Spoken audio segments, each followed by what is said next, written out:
Assalamualaikum warahmatullahi wabarakatuh. Pada video kali ini saya akan membahas mengenai analisis isu atau kondisi saat ini terkait dengan pelaksanaan tugas dan fungsi setiap unit kerja yang belum sesuai dengan materi manajemen ASN dan Smart ASN.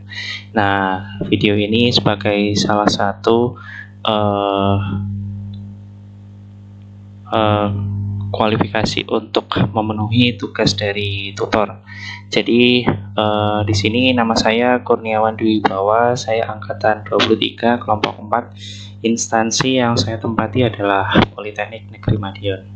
Oke, langsung saja di sini saya akan membahas mengenai empat bahasan ya. Jadi yang pertama adalah pemaparan isu di unit kerja. Kemudian yang kedua adalah analisis dampak isu ke depannya apabila isu tersebut tidak diselesaikan dengan segera. Kemudian pemilihan isu berdasarkan analisa USG. Jadi USG itu analisa untuk memilih isu yang hasil akhirnya adalah skala prioritas ya. Jadi isu mana dulu yang harus segera diselesaikan berdasarkan urgensi, kemudian seriousness dan growth. Kemudian untuk rekomendasi solusi atas isu yang saya pilih berdasarkan analisa USG itu seperti apa. Nah, nanti ini akan saya bawakan melalui strategi SWOT. Oke, langsung saja untuk pemaparan isu pada unit kerja di mana saya tempati. Yang pertama berkaitan dengan pengelolaan ya. Jadi pengelolaan perangkat keras atau komputer yang berada di suatu lab. Ya. Kemudian masih di perangkat kerasnya, cuma di sini berkaitan dengan ketersediaan, jadi sepertinya harus di-upgrade ya, karena kebutuhan mahasiswa saat ini sangat banyak sekali dalam menggunakan internet, sehingga perangkat keras yang ada di laboratorium tersebut juga harus disesuaikan dengan kebutuhan mahasiswa. Kemudian yang ketiga adalah berkaitan dengan pengutipan atau citasi kalimat dari Google. Jadi sangat sering sekali mahasiswa berpendapat, tapi biasanya pendapat dari seseorang di mana kevalidan dari pendapat tersebut itu tidak bisa dipertanggungjawabkan. Artinya di situ mahasiswa juga mengutipnya itu dari salah satu pendapat seseorang ya, yang dimana itu tidak bisa diuji kevalidannya.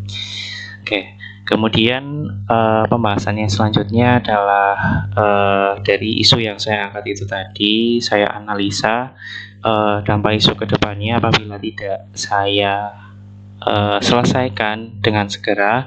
Yang pertama berkaitan dengan pengelolaan ya untuk perangkat keras. Jadi yang pertama dan yang kedua itu berkaitan dengan perangkat keras, tapi yang pertama adalah pengelolaan, kalau yang kedua berkaitan dengan upgrading ya. Jadi untuk pengelolaan sendiri, untuk dampak isunya banyak perangkat yang akan rusak ya. Kemudian yang kedua, banyak perangkat yang akan hilang nantinya. Kemudian banyak perangkat yang akan kotor ya, karena tidak dirawat di situ. Kemudian untuk upgrade perangkat keras, jadi lambatnya perangkat yang akan digunakan ya, karena untuk kebutuhannya untuk teknologi nanti akan semakin di-upgrade. Kalau perangkatnya tidak di-upgrade, maka nanti akan lambat ya berkaitan dengan spesifikasi. Kemudian kurangnya fasilitas untuk memenuhi kebutuhan. Nah, ini ya maksud saya tadi ya. Kemudian lambat laun mahasiswa juga tidak bisa memakai perangkat tersebut karena softwarenya mungkin tidak kompatibel dengan perangkat yang ada di sana. Nah, untuk dampak isu berkaitan dengan pengutipan itu nanti banyak orang yang akan menggunakan pernyataan tersebut terlepas dari benar atau salahnya pengutipannya ya. Kemudian nanti orang tersebut akan dicap sebagai ini ya, plagiasi yang selanjutnya.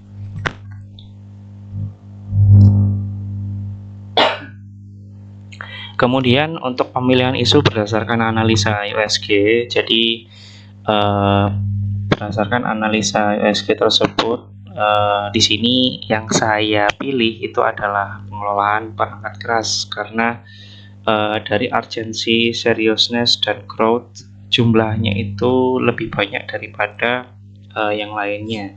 Sehingga di sini untuk isu berdasarkan analisa USG itu menempati peringkat yang pertama ya. Nah, dari pengelolaan perangkat keras atau komputer tersebut yang saya pilih untuk saya jadikan isu di sini untuk rekomendasi solusinya,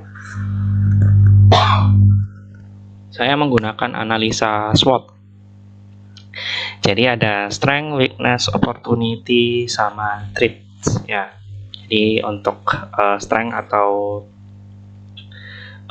kekuatannya adalah pengelolaan perangkat keras atau komputer sangat diperlukan dalam berlangsungnya proses perkuliahan, khususnya perkuliahan berbentuk vokasi. Kemudian untuk weakness-nya atau kelemahannya yaitu kurang ketatnya penerapan kebijakan dan pengawasan dari penanggung jawab laboratorium. Jadi kebijakannya itu sebenarnya sudah ada, tapi implementasinya ya jadi kurang disiplin ya maksudnya di sini ya. Kemudian untuk opportunities, jadi peluangnya dengan pengawasan secara rutin yang dilakukan oleh penanggung jawab, mahasiswa akan jadi merasakan manfaat dari adanya ketersediaan komputer tersebut, di mana komputer tersebut akan sangat berguna untuk proses perkuliahan di era digital ini. Nah, untuk ancamannya atau threat, mahasiswa dapat dengan mudah membawa keluar ruangan terkait dengan beberapa komponen standar yang harus ada dari perangkat keras atau komputer di sebuah lab. Jadi kalau misal ini minggu ini tidak dilakukan pengecekan, nah minggu ini bisa jadi yang dibawa adalah mouse, kemudian minggu depan bisa jadi yang dibawa adalah keyboard dengan alasan mouse dan keyboard yang digunakan sudah rusak ya atau tidak bisa digunakan.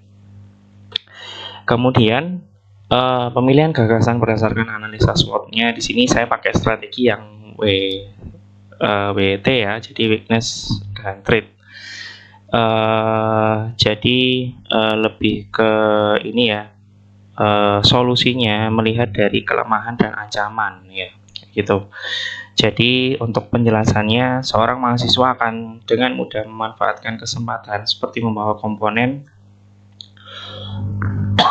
atau salah satu komponen keluar ruangan karena kurang adanya penerapan kebijakan dan pengawasan yang ketat dari penanggung jawab.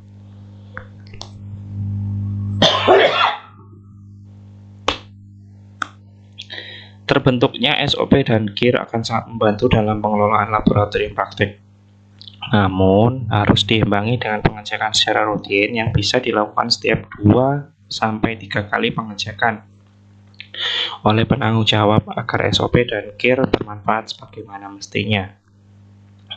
Jadi dari adanya kelemahan dan ancaman tersebut, akhirnya saya memberikan saran dengan membentuk SOP dan GIR. Jadi SOP itu standar operating procedure ya.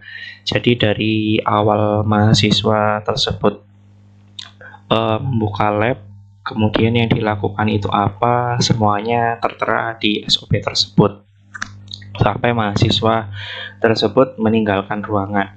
Kemudian untuk GIR itu adalah kartu inventaris ruangan. Jadi kartu tersebut akan sangat mudah atau sangat membantu sekali ya dalam pengelolaan laboratorium praktik. Jadi penanggung jawab akan sangat mudah melakukan checklist ya mengenai ketersediaan barang yang seharusnya ada di laboratorium tersebut. Oke, semoga bermanfaat. Jadi ini video yang bisa saya berikan kepada kalian. Terima kasih atas perhatiannya.